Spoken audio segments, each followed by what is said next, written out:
Hey, altruistic followers and constructivists, I presume you, your dear and near are fine and dandy in 2021, after dark year 2020. It is social activist come good-hearted preacher Professor S. Suresh back with sheer ecstasy for my 127th video on unvilification on YouTube today, 28th January 2021, Thursday. The topic for today is exploitation of farmers by corporates, bureaucrats and politicians and related suicides in India. Farmer suicides in India refers to the national catastrophe of farmers committing suicide since the 1990s, often by drinking pesticides due to the inability to repay loans mostly taken from landlords and banks. The National Crime Records Bureau of India reported that a total of 296,438 Indian farmers had committed suicide since 1995. Out of these, 60,750 farmer suicides are in the state of Maharashtra since 1995 and the remaining in Odisha, Telangana, Andhra Pradesh, Madhya Pradesh, Gujarat and Chhattisgarh, all states with loose financial and entry regulations. Earlier, governments had reported varying figures. Governments are the underplay. Had reported varying figures from 5,650 farmer suicides in 2014 to the highest number of farmer suicides in 2004 of 18,241. The records are cooked up. The farmer suicide rate in India has ranged from 1.4 and 1.8 per 100,000 total population over a 10-year period through 2005. However, the figures in 2017 and 2018 showed an average of more than 10 suicides daily. There are accusations of states manipulating the data on farmer suicides. Hence, the real figures could be even higher. India is an this is Wikipedia's this thing. Okay. India is an agrarian country with around 70% of its people depending directly or indirectly upon agriculture. Agriculture at 15.4% share in economy of India in year 2017. Around 41.49% of total labor are associated with agriculture in year 2020. Farmer suicides account for 11.2% of all suicides in India. Activists and scholars have offered a number of conflicting reasons for farmer suicide, such as anti-farmer laws, high debt burdens, poor government policies, corruption in subsidies, crop failure, public mental health, personal issues, and family problems. Historical records relating to frustration, revolts, and high mortality rates among farmers in India, particularly cash crop farmers, date back to the 19th century. However, suicides due to the same were rare.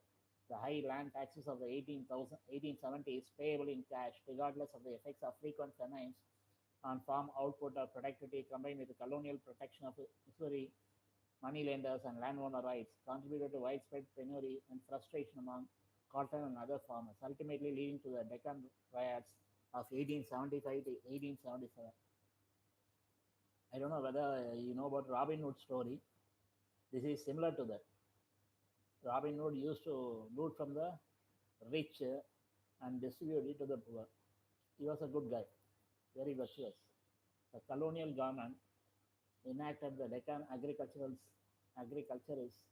Relief Act in 1879. There was a person like that in Tamil Nadu, Veerappan, sandalwood smuggler. He used to loot from the rich and distribute to the poor. That's why he was so popular amongst the tribal people and all that.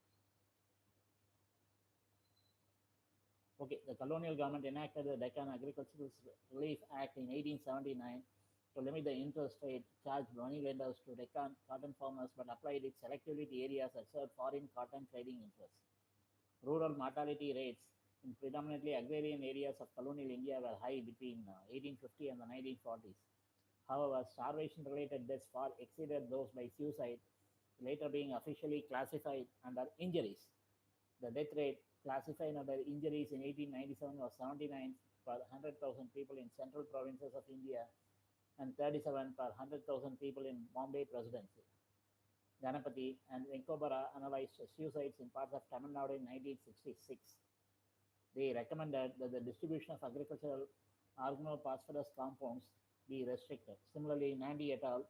In 1979 noted the role of freely available agricultural insecticides in suicides in rural West Bengal and suggested that their availability be regulated. Hegde studied rural suicides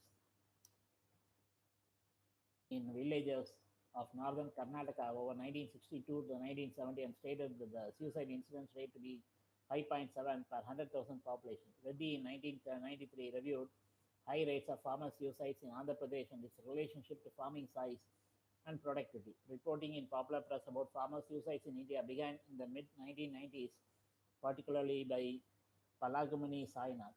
In the 2000s, the issue gained international attention and a variety of Indian government initiatives. National Crime Records Bureau, an office of the Ministry of Home Affairs, Government of India, has been collecting and publishing suicide statistics for India since the 1950s as Annual Action, Deaths and Suicides in India report.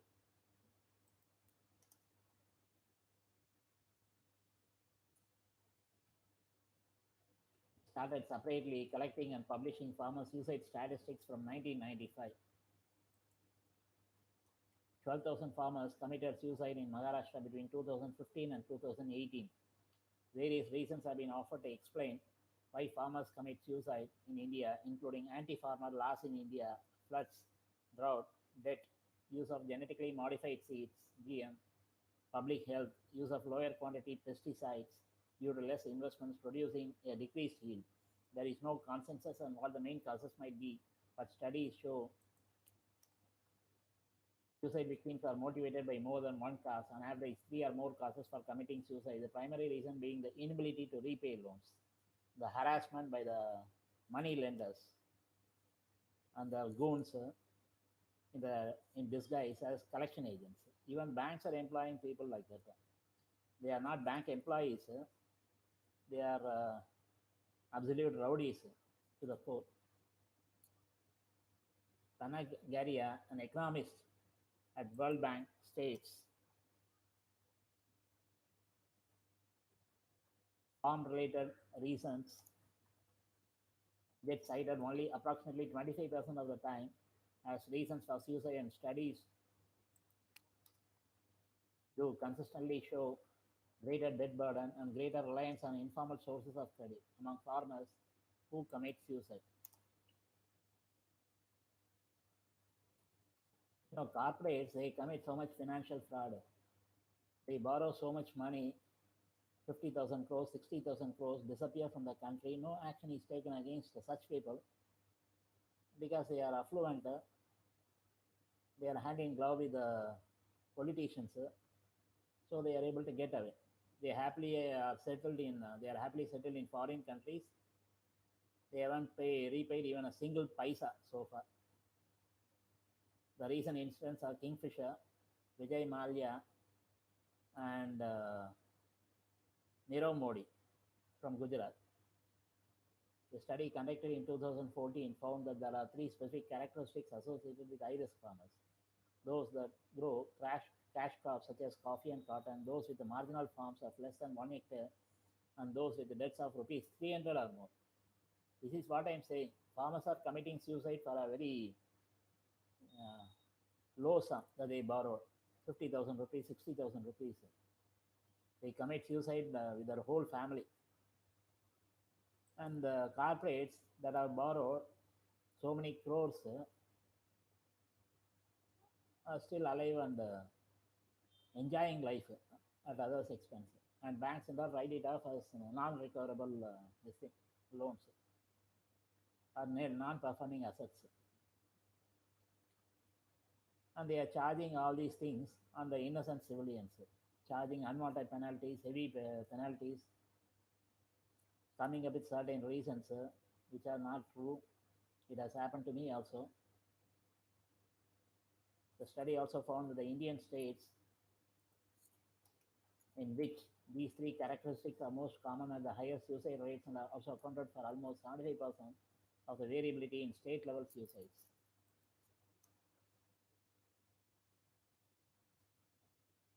An Indian study conducted in 2002 indicated an association between victims engaging in entrepreneurial activities such as venturing into new crops, cash crops, and following market trends, and the failure in meeting expected goals due to a range of constraints. A number of social activist groups and studies proposed a link between expensive genetically modified crops and farmer suicides. BT cotton, Bacillus thuringiensis cotton, was claimed to be responsible Genetically modified for farmers' use. Normally, the original seeds, you can get the seeds again and regrow the same plant again. But these genetically modified seeds, you can never do that. Each and every time you'll have to go to the corporate paying such a hefty amount for these seeds, besides insecticides, and the yield is very low of these genetically modified crops. They are very water intensive also. India is starving for water even for their daily needs, even for the daily ablutions. People are paying money through their nose even for edible quality water. The BT cotton seeds cost nearly, whereas on the other hand, corporates are getting so much good quality water at such cheap rates. Like Kola plant in Tirunelveli, looting all the good quality water from Tamrabandi River, paying such a peanut rate, such a low rate. The higher cost forced many farmers into taking even larger loans, often from private money lenders charging exorbitant interest rates, 60% a year. The money lenders force farmers to sell their cotton to them at a price lower than it fetches on the market. These are the tricks they play. According to activists and studies, this created a source of debt and economic stress, ultimately suicides among farmers. Most of the farmers in India are small and marginal farmers with just 1 acre land, 2 acres land, and all that. They do not have the marketing infrastructure and all that. They are dependent on these corporates, agents, and bureaucrats for selling the produce in the market. This is taken advantage by the such people. There are so many middlemen that are looting so much money from these poor farmers. Commission.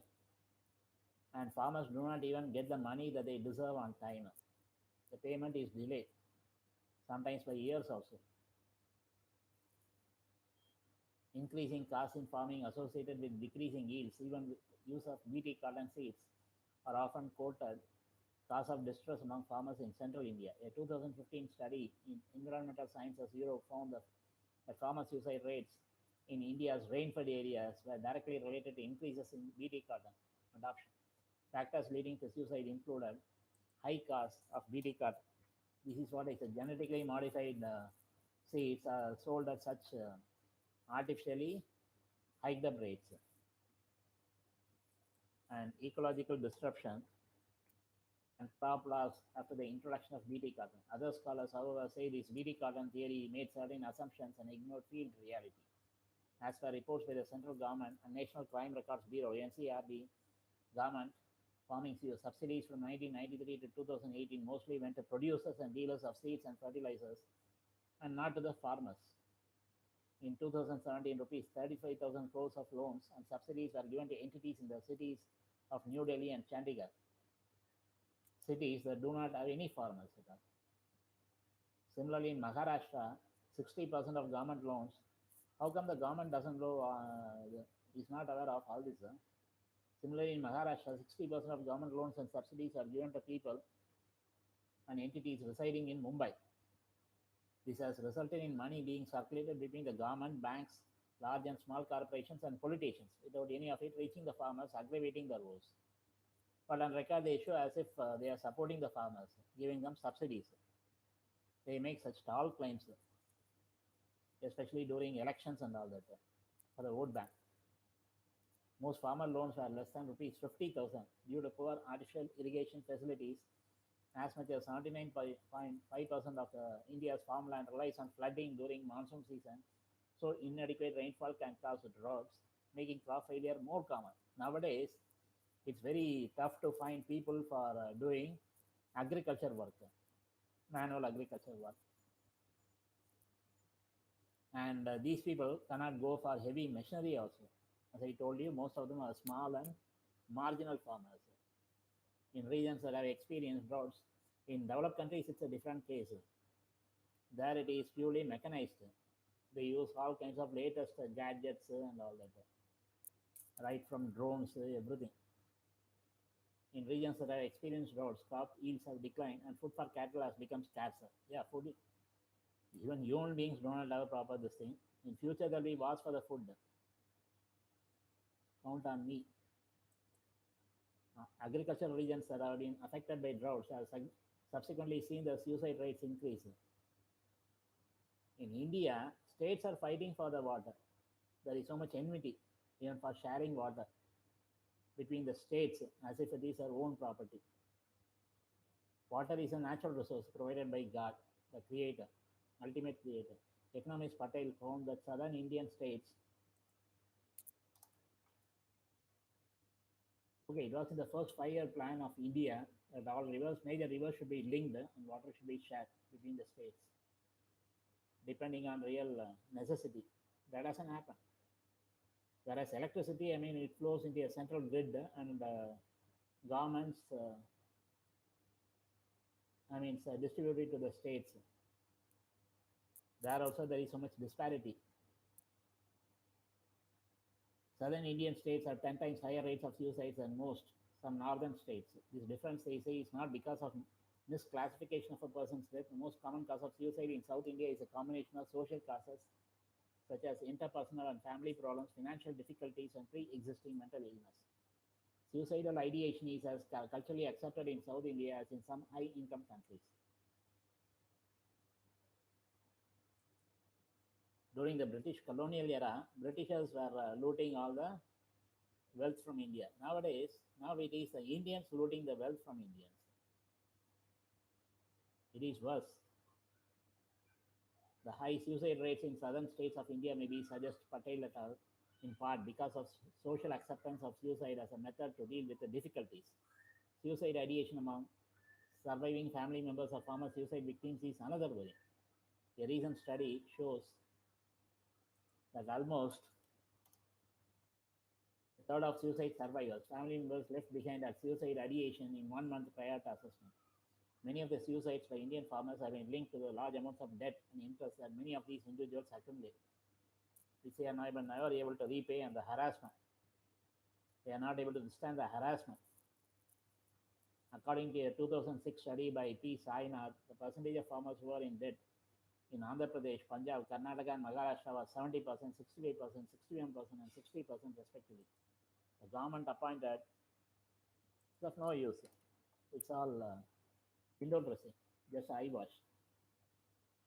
The government appointed a number of inquiries to look into the causes of farmer suicides and farm-related distress in general. Krishak Ayog, National Farmer Commission, visited all suicide-prone farming regions of India in 2006, published 3 reports with its recommendations. Subsequently, former Prime Minister Manmohan Singh visited Vidarbha in 2006 and promised a package of rupees 110 billion, about US dollars 2.4 billion. The families of farmers who had committed suicide. Manmohan Singh is an internationally recognized economist. The families of farmers who had committed suicide are also offered an ex gratia grant of rupees 100,000 US dollars 1,400 by the government. So this amount was changed several times. The government's response and relief packages have generally been ineffective, misdirected, and flawed, states Surinder said. There was one M.S. Swaminathan. He is called as the father of Green Revolution. He worked for the upliftment of the farmers and farming community. Similarly, there is another person who is called as the father of White Revolution, Korean. Amul, Anand Cooperative Milk Producers Union, whatever. It was started by George Korean. Okay, it has focused on credit and loan rather than income productivity and farmer prosperity.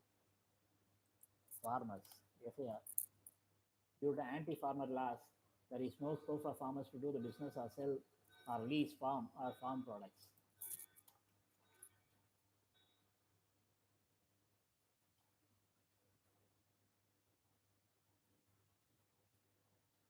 Since in paying off outstanding principal and interest helps the money lenders but has failed to create reliable and good sources of income for the farmer going forward. For sheer exploitation. So usurious money lenders continue to offer loans at interest rates between 24 and 50%, while the income generated potential of the land the farmer works on has remained low and subject to weather conditions. As I told you, most of these lands are farm fed, rain fed. I'm sorry. Such states that the governments has have failed. Government has failed to understand that debt relief just postpones the problem and a more lasting answer to farmer distress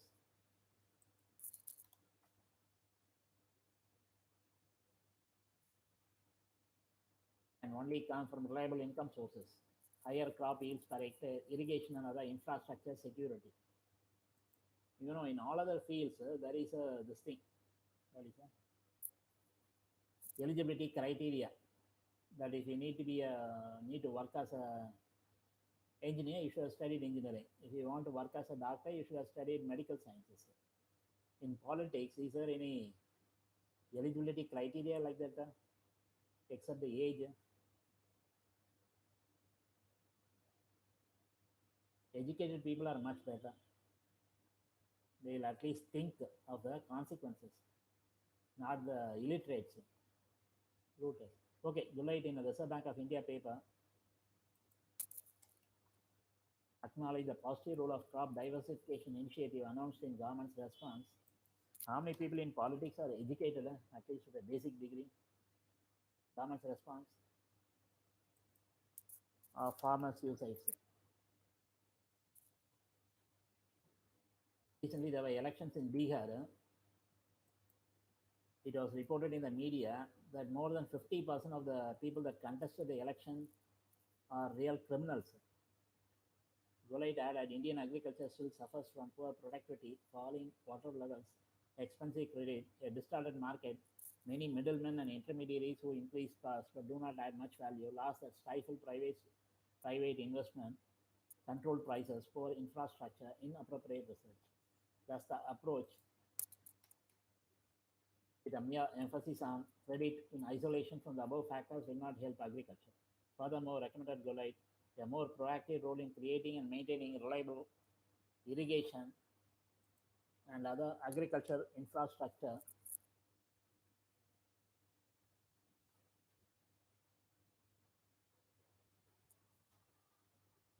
is necessary to address farmer distress in India. Farmer suicide is a global phenomenon. Outside India, studies in Sri Lanka, USA, Canada, and Australia have identified farming as a high stress profession that is associated with a higher suicide rate than the general population.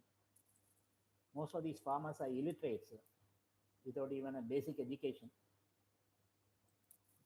They need to be educated on the latest farming techniques and all that. This is particularly true among small scale. There are government universities for agriculture. Even in Coimbatore, there is a big university, Government Agriculture University. Okay, this is particularly true among small scale farmers and after periods of economic distress. The survey of 5,000 farm households across 18 states says that 76% farmers would prefer to some work rather than farming. 7% of these farmers would prefer to be employed in cities because of better education, health, and employment avenues there. A high percentage of farmers complained of repeated losses. 70% of the respondents said their crops were destroyed because of unseasonal rains, drought, floods, and pest attack. In olden days, agricultural technique was eco-friendly but did not yield high crop comparing now. Anyhow, that is enough for those people as there was less population. Yeah, now the population. About 50 years back, the population was around 40% of what it is now. But the farming arable land is decreasing day by day. How would we get food done?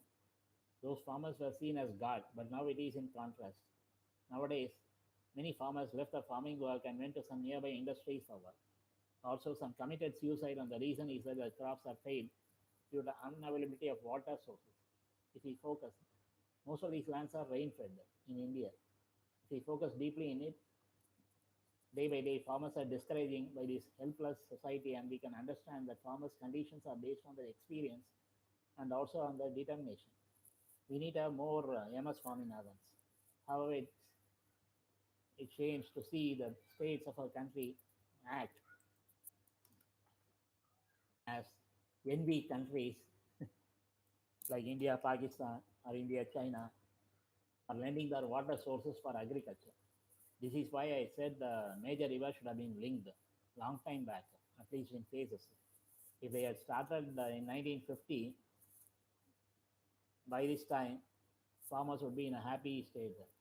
India is mainly an agricultural country. Agriculture is the most important occupation for most of the Indian families. In India, agriculture contributes about 16% of total gross domestic product (GDP) and 10% of total exports.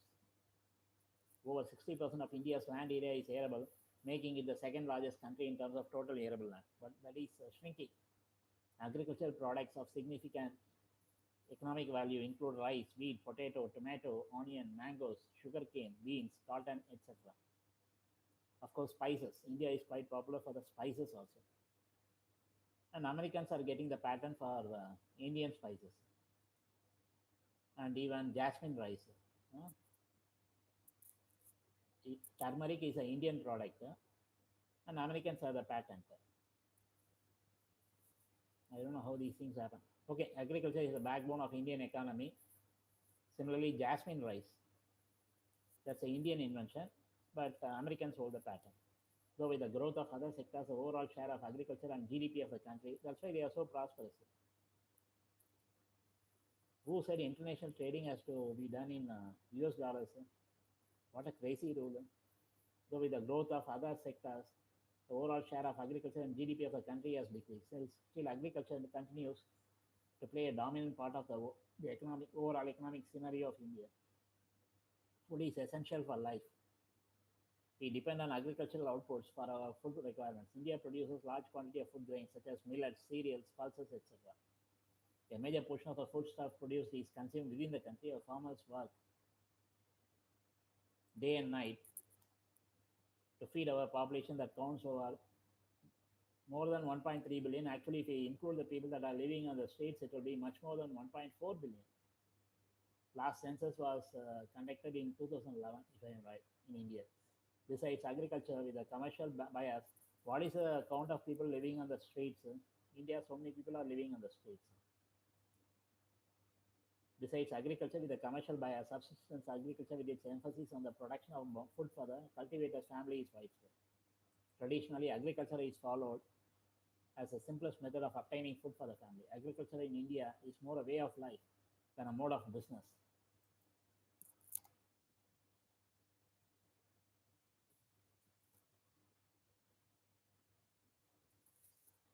Business is for the corporates that procure and sell it hefty price in the market. Corporates, agents, governments. Okay, mode of business. India exports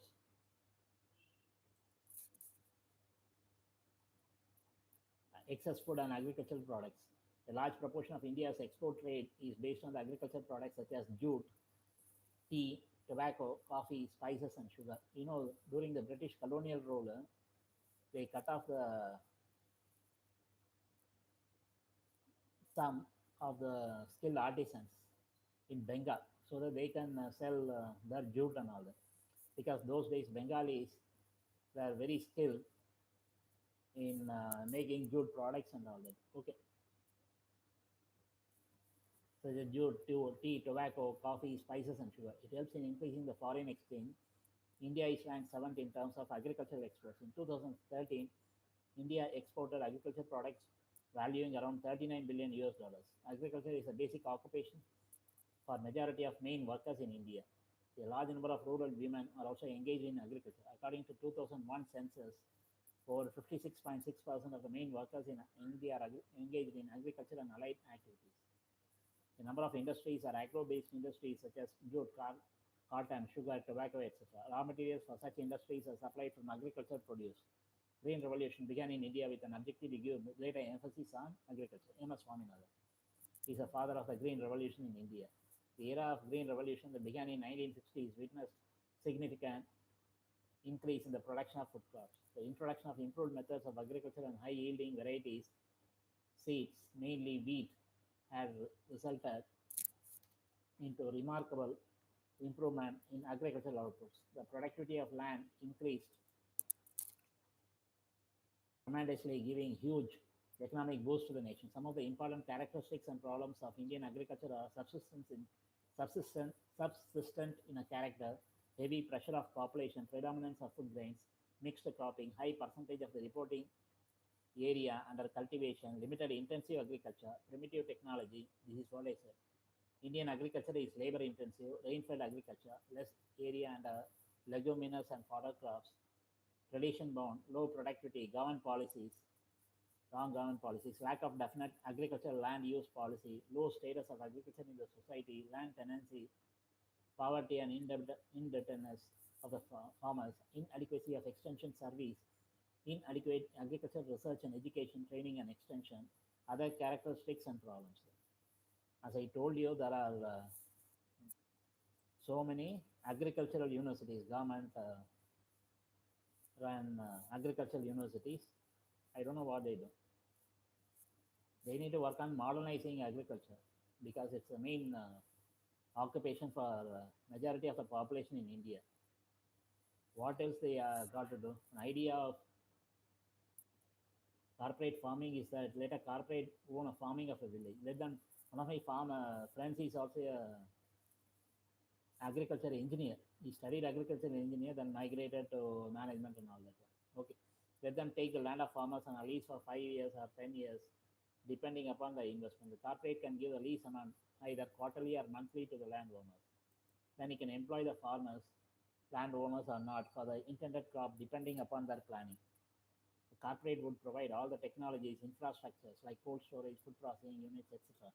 Finally, corporate would take back all the crops. If there is more profit, they can distribute bonus among landowners and farm laborers. This can be done. Cooperative farming, corporate farming, that is not being done. This would end the problem of investment, technology, and other problems with the government, which government cannot afford. Even foreign direct investment, FDI, can be brought in this sector.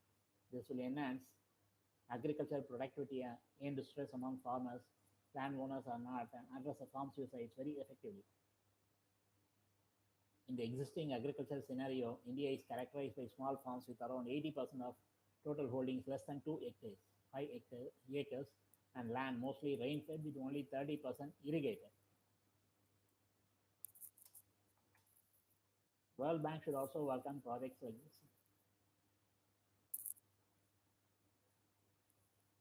Around 55% of the Indian population depends on farming, as against less than 4% in US and other advanced economies because of heavy mechanization of agriculture. Because of poor availability of funds, farm inputs, poor support price structure for the produce, and almost no farm insurance. Farming in India is not remunerative, and 50% of farmers are in debt. The main reason for a large number of suicides. Precision agriculture originated in US and European countries where farms are generally big, over 100 hectares. It sees extensive use of global positioning satellite, what is called as smart farming and all that. GPS for precise mapping of farms and with appropriate software informs the farmer about status of his crop and which part of the farm requires inputs like water, fertilizer, and pesticides, etc. In Western countries, it is also characterized by increased mechanization with the use of heavy farm machinery, which they can afford because all of them are big farmers. Farm machinery, average power 100 to 200 kilowatt for all the farm and field operations such as sowing, harvesting, weeding, baling, etc. Of course, in developed countries, labor cost is very high, not like India. Of course, the economy is also so much better. They can afford it. The machinery runs on fossil fuels and uses about 63% of the total energy used in farming, a significant amount. Precision agriculture for small farms, on the other hand, can use small farm machinery and robots, which may also be amenable to run on renewable fuels like bio-oil, compressed biogas, and electricity produced on farms by agricultural residues. The energy efficiency of the machinery and operations could also be improved. For small farms, precision agriculture may include subsurface drip irrigation for precise water and fertilizer application to the crops, and robots for no-till sowing, weed removal, harvesting, and other farming operations. At least mechanization is not full automation. Automation is different. At least certain operations can be mechanized. Some of these robots are already being used on small farms in US and Europe, and with a rigorous R&D, research and development taking place, it is expected that they may be deployed in large scale in near future. Similarly, drones are being used quite regularly in Japan and US for insecticide application to the crops. Use of drones, unmanned aerial vehicles. Okay, use of drones for agriculture is proverbial, turning swaths into plows. Most of these robotic machines and drones are small in size and hence are very suitable and excellent match for small farm applications too. The small farms size of India is a blessing in disguise and right for large scale application of precision agriculture. Only thing is it is expensive, which the small farmers cannot afford. Precision agriculture in US and other countries has shown tremendous increase in productivity, lowering of inputs and hence increased remuneration to the farmers in the long run. Of course, the initial expense will be very high, which the small farmers cannot afford. That's a drawback or restrictions. Besides, it has helped improve the quality of land with no-till farming and less water usage. Similar things are possible in India with its use. However, the biggest criticism of mechanized agriculture is that farm machinery is very costly and no farmer, including big ones, can afford it. Especially in India. India, so many people, majority of the population are living below the poverty line. It cannot be compared to the so-called poverty line in developed countries. Here, poverty means the person is not in a position to afford even one single meal per day, literally living on the streets. The, the cost of living is going through the roof. The critical issues that plague Indian agriculture at present are the knowledge deficit and infrastructure deficit, especially in the rural areas. Problems related to irrigation infrastructure, market infrastructure, and transport infrastructure add significant cost to the farmers' operations. Another issue is lack of delivery mechanisms. There are a number of schemes aimed to bring development in agriculture. We do not have effective delivery mechanisms that can translate into effective facilitation in terms of increasing productivity or decreasing cost or increasing price realization at the ground level. That's why they have to go for cooperative farming. Small farmers should join farmer union and union should do the thing. Moreover, inadequate government support exacerbate these issues. Thus, corporate farming could be a solution to Indian agrarian sector, but it needs a deep thinking and innovating better policies so that neither the corporates nor the farmers be at loss. Also, the role of central government and state governments needs to be defined clearly as because of being a joint subject, it creates a bit of confusion. Eminent experts should do research in these aspects, especially the people with degrees, advanced degrees in agricultural sciences should work on these things. Eminent experts should do research in this aspect and governments must take a proactive action. Economists can also play a good role. Indian agrarian sector, in fact, requires very innovative ideas for uplifting of this sector. Also, without mechanization, farming is hard and back-breaking work. This has resulted in most farmers' children quitting farming and going for other vocations. Farmers get more money in selling their land to builders, malls, and factories. This is happening in India. This has put more pressure on farmland, thereby acquiring technologies to increase the productivity so that shrinking farmland can fill billion plus people of India in the future. India, though one of the biggest producers of agricultural products, has very low farm productivity, with the average only 33% of the best farms world over. This needs to be increased so that farmers can get more remuneration from the same piece of land with less labor.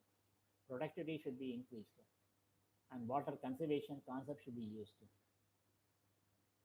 like micro irrigation, drip irrigation, starving people in poor nations, ill and fat people in rich nations, increasing food prices, climate changes, increasing fuel and transportation costs, loss of the global market, worldwide pesticide pollution, pest adaptation and resistance, loss of soil fertility and organic carbon, Soil erosion, decreasing biodiversity, and desertification are current acute problems that threaten our planet.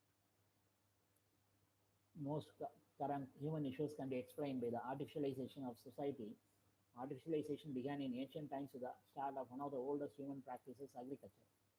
The beginnings of wheat domestication can be traced back to about 8,000 years BC, before Christ. At that time, humans switched progressively from a nomad life, involving hunting animals and eating wild plants and fruits, typical of animal behavior, to a more settled life of growing crops, harvesting and storing food.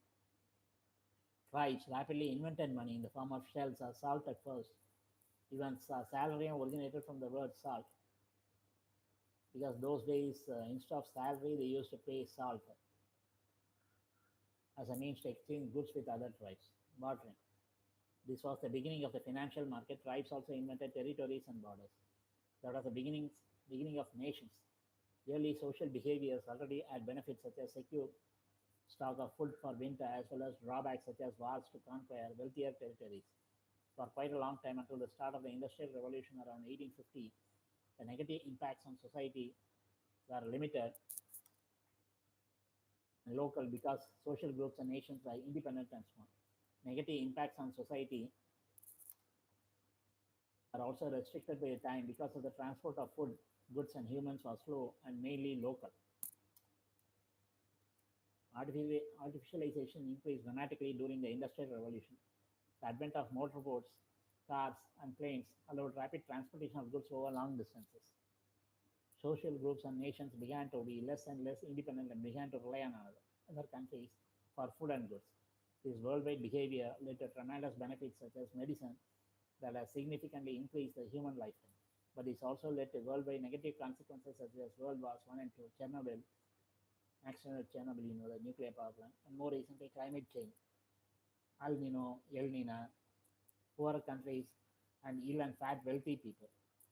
Until now, societal issues have been solved primarily by using the fireman approach, firefighting, or the painkiller approach, as a more medical version by which an individual problem is solved by an individual solution. Such an approach does not work anymore for two reasons at least. First, all systems, mechanisms, and activities are closely intertwined. For instance, food production is closely linked to health, climate change, transportation, market, finance, and politics. Therefore, applying a remedy to only one element of the system will not work, because the remedy will induce negative impacts on other elements in the air. Only solutions that consider the whole system and its connections will have a chance to succeed now. Second, the fireman approach does not treat the source of the problem. Yeah, one has to look at the root causes. Only then you can come up with a permanent solution. No patch ups, no quick fix solutions. It only treats the negative consequences. Here, an obvious solution is to identify the problem sources and anticipate potential future problems. The concentration of organic matter in soils, organic farming. Those days, all farming was purely organic. Artificial fertilizers, natural fertilizers. Okay, the concentration of organic matter in soils is primarily related to climate, temperature and precipitation, to soil texture, clay content, and to soil drainage status. Crop rotation, yeah, that is another thing. Farmers do not know all these things. Crop rotation and management usually play a smaller but important role. In organic farming, great importance is attached to maintaining and increasing soil organic matter,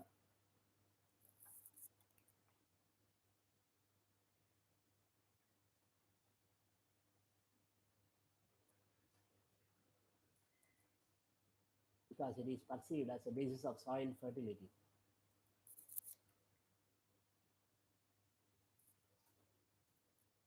As for instance, the principles of the Bio Austria Association put it, organic farming strives for a targeted humus management.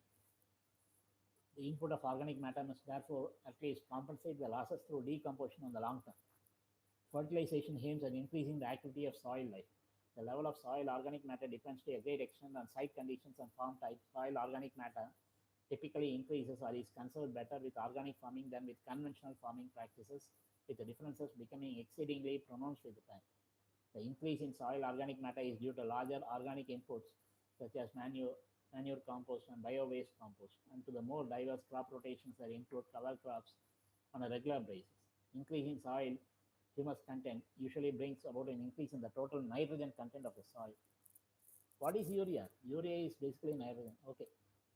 Phosphates exist principally in inorganic phosphates in the soil, either as definite phosphate compounds or films of phosphate held on the surface of organic particles. With time, there is a diffusion of the absorbed phosphorus P into the soil matrix, making the P unavailable phosphorus for uptake in the short term. Although originally it was thought that P was fixed irreversibly in soils, it is now known that P can move from weak to strong and from strong to weak bonding sites.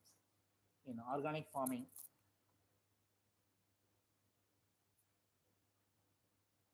field passes for split fertilizer applications and herbicide pesticide applications are not required. Instead, there are more field passes necessary for mechanical weed control.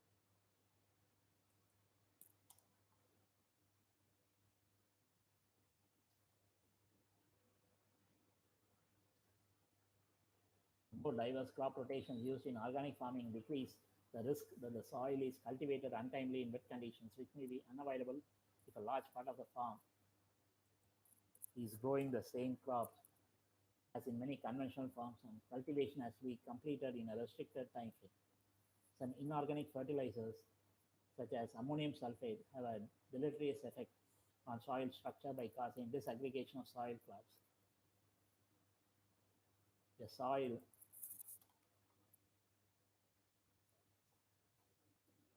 that is biologically stabilized may react more dynamically to pressure and become less compressed or recover more easily from a short-term compression than a soil that has less little biological stabilization. Improved soil water holding capacity is also found in practice with the long-term organic management.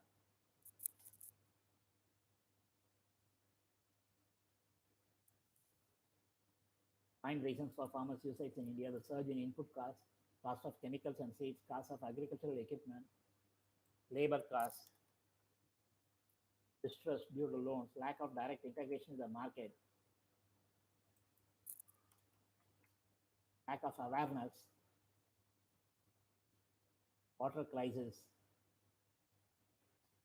interstate water disputes, climate change, India's urban consumer-driven economic policies, loan waivers instead of restructuring, key investment measures, probable preventive measures, policies of integrated pest management to prevent pest damage, lower fertilizer costs, yeah, pest, leveraging advancements in science and technology by ensuring the state seed policies focus on new genotypes, contract farming, and sensitization to adverse weather conditions, precision farming techniques,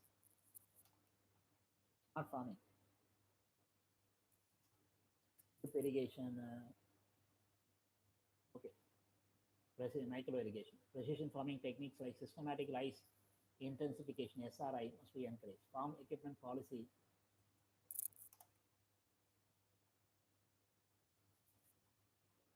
focus on imported equipment to provide for cheaper local manufacture. Some incentives like grant of duty credit scripts may be tried. Subsidies must be rerouted towards capital generation and entrepreneurial custom hiring center (CHCs), and the implementation must be ensured in a timely fashion. Corporate social responsibility (CSR) must be encouraged in the agricultural sector, particularly towards capacity building, skill development, and the establishment of CHCs, custom hiring centers. Institutional financing must also be ensured to be adequate and inclusive rather than catering to the elites within the farming community. Cooperative farming must be promoted among small and marginal farmers to ensure that they are not left lurking while the big farmers reap the benefit at their cost. Doubling the farmer income by 2022 is a healthy aim, but loan waivers cannot be the answer. There is a saying in English, instead of providing fish to a person, to teach the person how to catch the fish. That way the person can survive for the whole lifetime. Instead sustainable agriculture, teach them, educate them, create that awareness. Instead, sustainable agriculture that thrives on reinvestment and restructuring is the way again. The role that the state has been playing is one of emancipation, but what the primary sector and the farm needs farmer needs is empowerment. This is what I say. Awareness, educate them, teach them the latest methods, techniques, and all. Direct interventions, early warning signals for unsustainable loans to launch a two-pronged approach catering to both the burdened farmers as well as stressed banks. Options for restructuring loans must be used whenever possible. Insurance claim settlements must be speedy and just. District-wise list of indebted farmers and efforts in de-stressing them through counseling and other alternative mechanisms should be tried. Counseling. NABARD and local administration must take control of the situation and play a greater role in curbing farmers' usage. Innovative efforts like crowdfunding can be employed through the involvement of civil society organizations, CSOs. Efforts like agroclimatic zoning, education through DD Kisan, soil health card scheme, various crop insurance and facilitative schemes will go a long way in helping out if it is implemented properly. Community, the problem lies in implementation. It is not implemented effectively. Community-led awareness must be taken employing a role model approach highlighting progress of farmers who have benefited from sustainable and climate-tailored agricultural practices. There are so many good individuals in India, IAS, IPS, IFS. They are not utilized properly. The talents are not properly utilized. Only the yes man survive. Jalras. Okay, debates, discussion on open-ended topics like this can go on forever. Anyway, let me pull the plug here. We'll meet again real soon with another interesting topic. Some of the statements viewers express are solely mine based on limited knowledge gained over 6 decades of versatile experience. Always watch these videos with closed captions, subtitles for absolute 100% comprehension as per my sincere recommendation. Zillion times so far, I know I rushed through to complete the presentation within 20 minutes max. This time limit is self-imposed to retain the viewer's attention as a norm. I am quite aware of the fact that I exceed this time limit. Sometimes I take double or even triple the time, depending on the topic. Today I should have taken about 45 to 50 minutes. I'm not looking at the clock since I make honest attempts to cover the selected topic more elaborately, including so many intricate fine details referring a wide variety of sources, in particular Wikipedia quite extensively, besides articles and books published recently. Besides, of course, I sprinkle my own salt and pepper and season it with my personal experiences so far in my life and also intuition. Stay at home as much as possible to maintain social distancing attributed to pandemic novel COVID-19 and prolong your lifespan. Lead a healthy life. God, also known as the Supreme Power, is the one and only one who can put a stop to natural and unnatural, maybe biowar and cyber war events like pandemics and epidemics, which ultimately paves the way for apocalypse and extinction of all sentient species on earth for no fault of others. Rest in peace and harmony. See, as I told you, I have taken 53 minutes. My